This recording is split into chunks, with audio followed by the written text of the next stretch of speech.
Vibrant summit પહેલા બુધવારે એક જ દિવસમાં 7,12,250 કરોડના સૂચિત રોકાણો માટેના એમઓયુ થયા હતા। ઉદ્યોગ રોકાણકારોએ સરકાર સાથે વિવિધ ક્ષેત્રોના રોકાણ માટે 58 એમઓયુ કર્યા હતા। તેના દ્વારા 3,70,165 જેટલી પ્રત્યક્ષ અને પરોક્ષ રોજગારીની તક ઊભી થશે। અમદાવાદમાં ઇન્ડિગોની અમદાવાદ જયપુર ફ્લાઇટ વિઝિબિલિટી ઓછી થઈ જવાના કારણે 2 કલાક લેટ પડી હતી, જેના કારણે યાત્રીઓને 2 કલાક સુધી બેસી રહેવું પડ્યું હતું।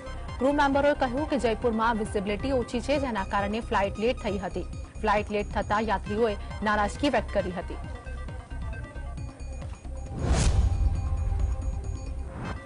સાબરકાંઠામાં જૂની પેન્શન યોજના બાબતે શિક્ષણ મંત્રી કુબેર ડિંડરનું નિવેદન સામે આવ્યું છે। તેમણે કહ્યું કે રામ મંદિરની જેમ જૂની પેન્શન યોજના પણ ભાજપ સરકાર ચલાવશે।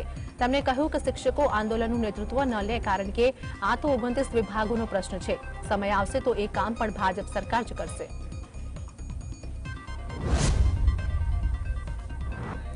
અમદાવાદ કેડિલા ફાર્મના માલિક રાજીવ મોદીની મુશ્કેલી વધી છે। સોલા પોલીસ સ્ટેશનમાં ફરિયાદ બાદ પીડિતાને સાથે રાખીને સોલા પોલીસે રિકન્સ્ટ્રક્શન કર્યું। છારોડીમાં આવેલા કેડિલા ફાર્મ હાઉસમાં પોલીસના ઉચ્ચ અધિકારીઓએ તપાસ કરી હતી। પોલીસે પીડિતાની ફરિયાદ ન નહોતા આખરે પીડિતાએ હાઈકોર્ટના દ્વાર ખખડાવ્યા હતા।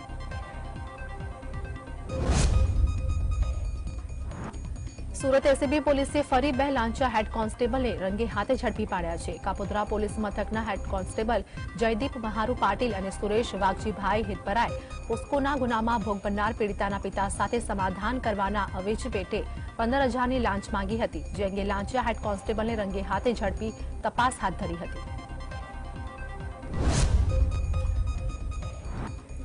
બનાસકાંઠાના કાંકરેજના થરા માર્કેટ યાર્ડમાંથી ગેરકાયદેસર અનાજનો મસમોટો જથ્થો ઝડપાયો છે। મોગલ ટ્રેડિંગ નામની દુકાન પરથી સરકારી રેસ્ટિંગનો અનાજનો જથ્થો ઝડપાયો છે। જિલ્લા પુરવઠા અધિકારી અને ટીમે લાખો રૂપિયાના ઘઉં અને ચોખાનો જથ્થો ઝડપ્યો, જોકે દુકાનદાર ફરાર થઈ ગયો હતો।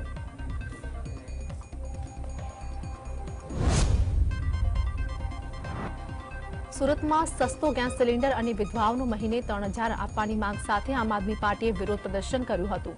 વિપક્ષ નેતા પાયલ સાકરિયા સહિતના લોકોએ ભાજપ સરકાર સામે વિરોધ નોંધાવી સૂત્રોચ્ચાર કર્યો હતો, જોકે વિરોધ પ્રદર્શન કરનારા આપ કાર્યકરો અને વિપક્ષી નેતાની પોલીસે અટકાયત કરી હતી।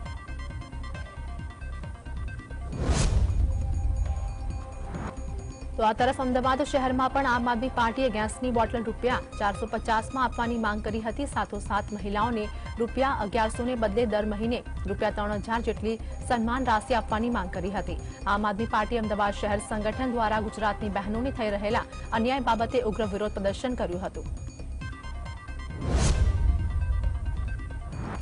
જૂનાગઢમાં આપ દ્વારા ગેસ સિલિન્ડરનો ભાવ ₹450 કરવાની માંગ સાથે વિરોધ કરવામાં આવ્યો। આમ આદમી પાર્ટીના કાર્યકરોએ ભાજપ સરકાર વિરુદ્ધ નારા પણ લગાવ્યા હતા।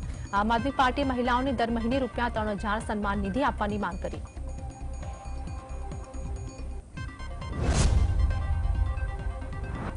લોકસભાની ચૂંટણી પહેલા પ્રદેશ ભાજપનો વ્યાપ વધારવા માટે મોટું આયોજન કરવામાં આવ્યું છે। અન્ય પક્ષના નારાજ નેતાઓને પક્ષમાં જોડવા માટે પ્રદેશ ભાજપ ઉપાધ્યક્ષ ભરત મોઘરાની અધ્યક્ષતામાં એક કમિટીની રચના કરવામાં આવી છે, જેમાં નાયબ દંડક જગદીશ મકવાણા, શિક્ષણ રાજ્યમંત્રી પ્રફુલ્લ પાનસેરિયા, વડોદરા જિલ્લા પ્રભારી રાજેશ પાઠક અને ભાજપ યુવા મોરચાના પૂર્વ પ્રદેશ પ્રમુખ હિમાંશુભાઈ પટેલનો કમિટીમાં સમાવેશ કરવામાં આવ્યો છે। ગીર સોમનાથના ખાબા ગામ ખાતે કેન્દ્રીય મંત્રી ભાગવત કરારની ઉપસ્થિતિમાં ભાજપ કારોબારીની બેઠક મળી, જેમાં જિલ્લા ભાજપ પ્રમુખ પ્રદેશ મહેન્દ્ર પીઠિયા, સાંસદ રાજેશ ચુડાસમા, પૂર્વ રાજ્યસભા સાંસદ ચુનીભાઈ ગોહેલ સહિતના હોદ્દેદારો ઉપસ્થિત રહ્યા હતા। આ બેઠકમાં આગામી લોકસભાની ચૂંટણીને લઈને મહત્વની ચર્ચાઓ કરવામાં આવી।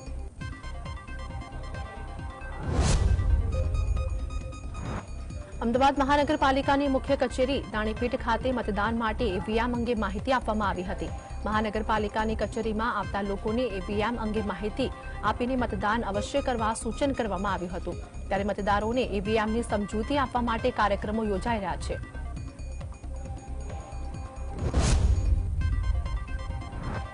નવસારીમાં દુધિયા તળાવની પાળે મૂકવામાં આવેલી સોલાર પેનલની યોગ્ય જાળવણી ન થતાં વિપક્ષે લાખો રૂપિયા પાણીમાં ગયા હોવાનો આરોપ મૂક્યો હતો। સોલાર પેનલની ઉપર ધૂળ જામી છે। વૃક્ષોના પડછાયાને કારણે પૂરતો સૂર્યપ્રકાશ પણ પડી શકતો નથી, જેને કારણે વીજ ઉત્પાદન પર અસર વર્તાઈ છે।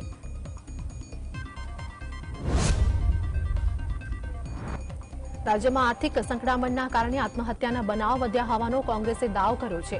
કોંગ્રેસના મનીષ દોશીએ કહ્યું કે 1 વર્ષમાં ગુજરાતમાં 13 પરિવારોએ સામૂહિક આત્મહત્યા કરી હતી. વર્ષ 2017 થી 21માં ગુજરાતના 3002 વિદ્યાર્થીઓએ જીવન ટૂંકાવ્યું હતું. અરવલ્લી જિલ્લાના બાયડમાં આંગણવાડી કાર્યકર અને તેડાગર મહિલાની ભરતી પ્રક્રિયા મામલે અરજદારોમાં ભારે રોષ જોવા મળી રહ્યો છે. અરજદારોનો આક્ષેપ છે કે ભરતી પ્રક્રિયામાં તેમની સાથે ગેરરીતિ કરવામાં આવી રહી છે. અનેકવાર અરજદારો અધિકારીઓને રજૂઆત કરવા છતાં કોઈ નિરાકરણ લાવવામાં આવતું નથી. બનાસકાંઠા જિલ્લાના જનસેવા કેન્દ્રોમાં સર્વર ડાઉન થઈ ગયું હતું. જનસેવા કેન્દ્રમાં નેટ કનેક્ટિવિટીની સમસ્યા સર્જાઈ હતી. બનાસકાંઠા જિલ્લાના ધાનેરા, કાંકરેજ, દાંતીવાડા, ડીસા સહિતના જનસેવા કેન્દ્રમાં 7, 12 અને 8 આના ઉતારા કાઢવા માટે ખેડૂતોને ધક્કો પડ્યો હતો. છેલ્લા 7 દિવસથી કનેક્ટિવિટીની સમસ્યાના કારણે ખેડૂતો પરેશાન થઈ રહ્યા છે.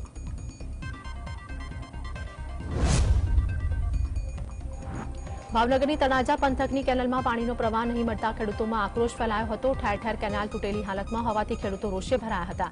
અધિકારીઓએ ખેડૂતો સાથે મશ્કરી કરતા હોવાનો આરોપ મૂક્યો હતો. નવી કામરોલ પંથકમાં ખેડૂતોએ એકઠા થઈને નેતાઓ અને તંત્રની કામગીરી સામે રોષ વ્યક્ત કર્યો હતો.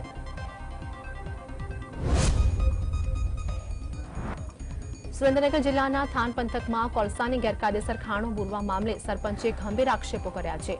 ખાણ ખનિજ વિભાગ દ્વારા રાજકીય અગ્રણીઓની ગેરકાયદેસર ખાણો બુરવામાં નહીં આવતી હોવાનો સરપંચે ગંભીર આક્ષેપ કરી રહ્યા છે.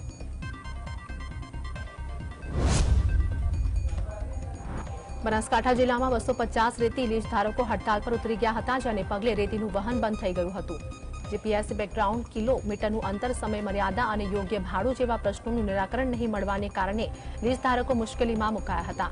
ખાણ ખનિજ વિભાગની ગાઈડલાઈનમાં સુધારો કરવાની લીઝ ધારકોએ માંગ કરી હતી. પાટણના રાધનપુરના પ્રેમનગર પ્રાથમિક શાળામાં વિદ્યાર્થીઓના વાલીઓએ તાળાબંધી કરી વિરોધ નોંધાવ્યો હતો. શાળામાં માળખાગત સુવિધાઓના અભાવને લઈને વારંવાર રજૂઆત કરવા છતાં સ્કૂલ સત્તાવાળાઓએ બેદરકારી જોવા મળી હતી. પડતર માંગણીઓને પ્રશ્નોનો ઉકેલ નહીં આવે ત્યાં સુધી શૈક્ષણિક કાર્યનો બહિષ્કાર કરવામાં આવ્યો હતો.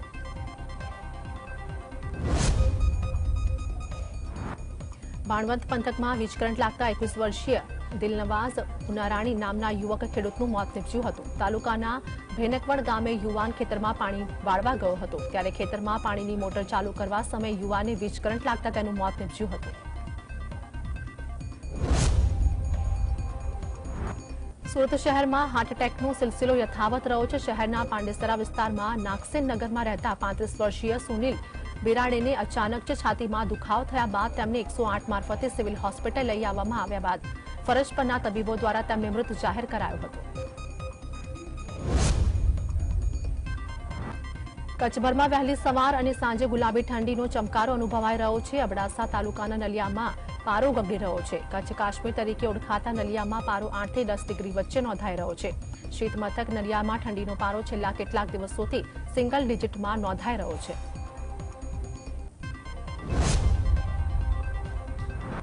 માઉન્ટ આબુમાં તાપમાનનો પારો એકાએક ગગડતા -2 ડિગ્રીએ પહોંચ્યો છે, જેથી સર્વત્ર બરફના આછા પડો છવાયા છે. ખુલ્લા મેદાનો અને પાર્કિંગ કરાયેલા વાહનો પર બરફનું સામ્રાજ્ય છવાયેલું જોવા મળ્યું હતું.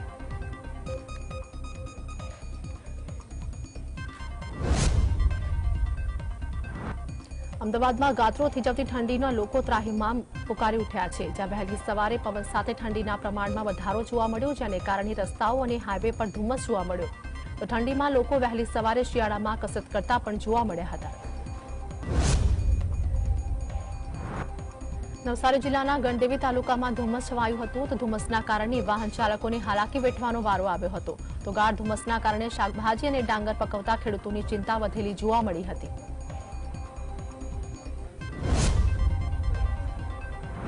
ડભોઈ શહેર અને તાલુકામાં વહેલી સવારથી જ વાતાવરણમાં ધુમ્મસની ચાદર પથરાઈ હતી. ધુમ્મસને પગલે ડભોઈ તાલુકાના યાત્રાધામ, ચાંદોદના માર્ગો તેમજ નર્મદા નદી કિનારે હિલ સ્ટેશન જેવો માહોલ જોવા મળ્યો હતો.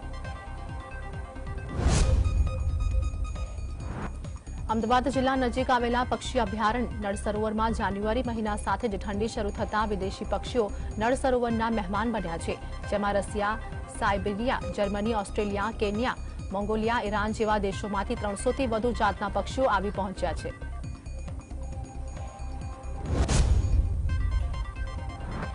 રાજ્યમાં ડબલ ઋતુને લઈને શરદી ખાંસી તાવના કેસોમાં સતત વધારો થઈ રહ્યો છે ત્યારે રાજકોટ જિલ્લાના ધોરાજી સિવિલ હોસ્પિટલમાં પણ દર્દીઓની સંખ્યામાં વધારો જોવા મળી રહ્યો છે. ગત મહિનામાં 12,000થી વધુ દર્દીઓની ઓપીડી નોંધાઈ હતી. રાજકોટ શહેરમાં દીપડાની દહેશત યથાવત રહી છે. શહેરના રાજમાર્ગ કાલાવાડ રોડ ઉપર દીપડો દેખાયો હોવાનું લોકોએ જણાવ્યું હતું. 1 જાન્યુઆરીના મોડી રાત્રે દીપડો આરપીજે હોટેલ પાસે પહોંચ્યો હતો. શહેરના હાદસમાં કાલાવાડ રોડ ઉપર દીપડો પહોંચ્યો હતો. આ બાબતના સીસીટીવી ફૂટેજમાં દીપડો હોવાનો પુરાવો મળતા શહેરીજનોમાં ભયનો માહોલ જોવા મળી રહ્યો છે. રાજકોટ જિલ્લાના ધોરાજીમાં ફરી દીપડાએ દેખા દીધી છે. ધોરાજીના જામકંડોળા રોડ પર આવેલા ગુલસાગર પાર્ક વિસ્તાર નજીક દીપડાઓના આંટાફેરાથી લોકોમાં ભયનો માહોલ જોવા મળ્યો હતો. તો હાલ દીપડાઓને પકડી પાડવા માટે ફોરેસ્ટ વિભાગ દ્વારા પાંજરો મૂકવામાં આવ્યું છે અને લોકોને સાવચેત રહેવા માટે અપીલ કરવામાં આવી છે.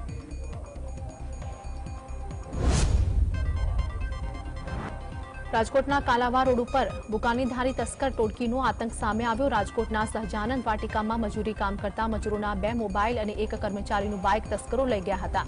તસ્કરો દ્વારા ઘરમાં પણ ત્રાટકવાનો પ્રયાસ કરવામાં આવ્યો હતો.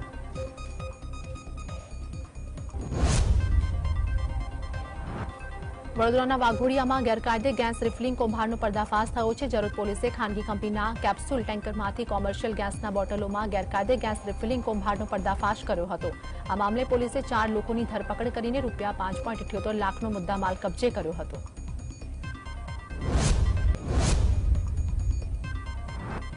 છોટાઉદેપુરના કોસિન્દ્રાની વિદ્યાલયની 7 વિદ્યાર્થીઓની છેડતી થતા તેઓ ખાનગી પિકઅપ જીપમાંથી કૂદી પડી હતી.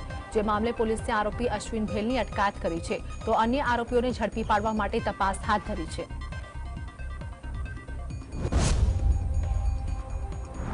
ઉત્તરાયણના પર્વ પહેલા જ પ્રતિબંધિત ઘાતક ચાઇનીઝ દોરીને લઈને રાજકોટ પોલીસ એક્શનમાં આવી છે. રાજકોટમાં સદર બજારમાં ક્રાઇમ બ્રાન્ચ અને લોકલ પોલીસની ટીમે સરપ્રાઇઝ ચેકિંગ હાથ ધર્યું હતું.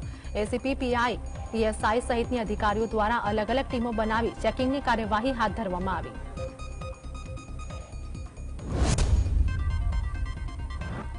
અમદાવાદના થલતેજ 4 રસ્તા પાસે અકસ્માત સર્જાયો હતો. જેમાં ગઢડાના જૂના મંદિરના એસપી સ્વામીની કારે અકસ્માત સર્જ્યો હતો. તેમાં એસપી સ્વામીની ગાડી પોલીસ બૂથમાં ઘૂસી ગઈ હતી. ગાડી કંટ્રોલ ન થતાં ગાડી ટ્રાફિક પોલીસ બૂથમાં ઘૂસી હતી તો અકસ્માત થતાં SG1 ટ્રાફિક પોલીસે કાર્યવાહી હાથ ધરી હતી.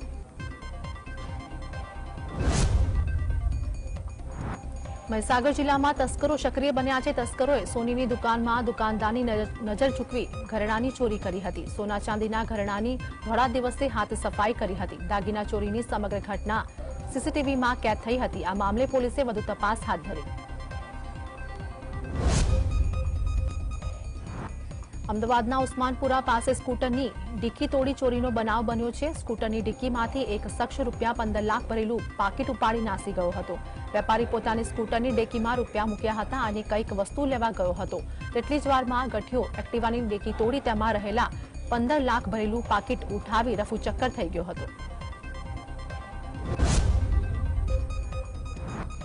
મહેસાણામાં ટ્રિપલ તલાકના કેસમાં મહેસાણા સેશન કોર્ટે એક શખ્સને 2 વર્ષની સજા ફટકારવામાં આવી છે.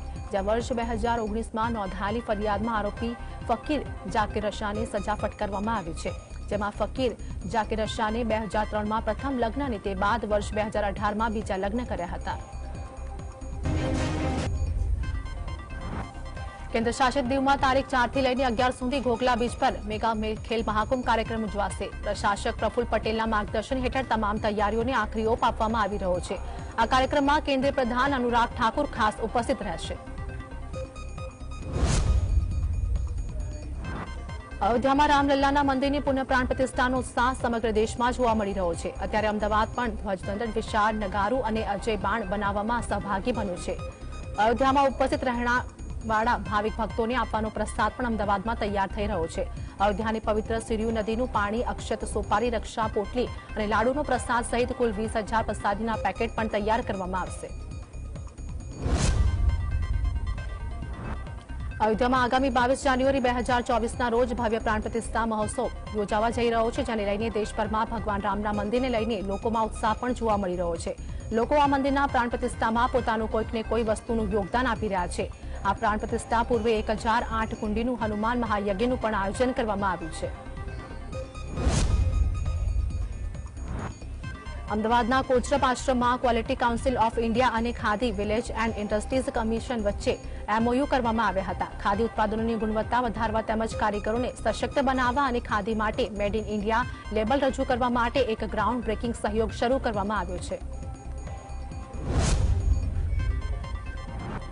ONGCમાં 30 વર્ષથી વધુ સમયથી કોન્ટ્રાક્ટ ઉપર કામ કરતા 400થી વધારે કર્મચારીઓ ફેરવેલ્સ પોલિસી અંતર્ગત વેતન મેળવવા માટે અને તેનું એરિયસ લેવ લડતા હતા, જેમાં આ તમામ કર્મચારીઓ કેસ હારી ગયા હતા. જે બાદ આ તમામ કર્મચારીઓએ સંસદ સભ્ય શારદાબેન પટેલનું આ અંગે રજૂઆત કરી હતી.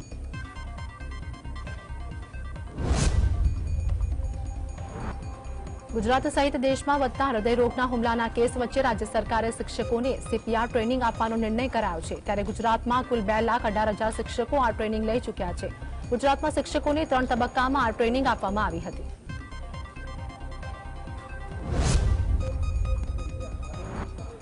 અમદાવાદ મહાનગરપાલિકા દ્વારા મોડે શહેરમાં 9 જેટલા ઇલેક્ટ્રિક વ્હીકલ ચાર્જિંગ સ્ટેશન પર હાલ પ્રાયોગિક ધોરણે વાહન ચાલકો નિઃશુલ્ક વાહન ચાર્જ કરવાની વ્યવસ્થા કરવામાં આવી છે. પરંતુ આ સ્ટેશનો ઉપર ગણ્યા ગાંઠ્યા વાહનો આવી રહ્યા છે. આગામી દિવસોમાં તેનો ચાર્જ લેવામાં આવશે.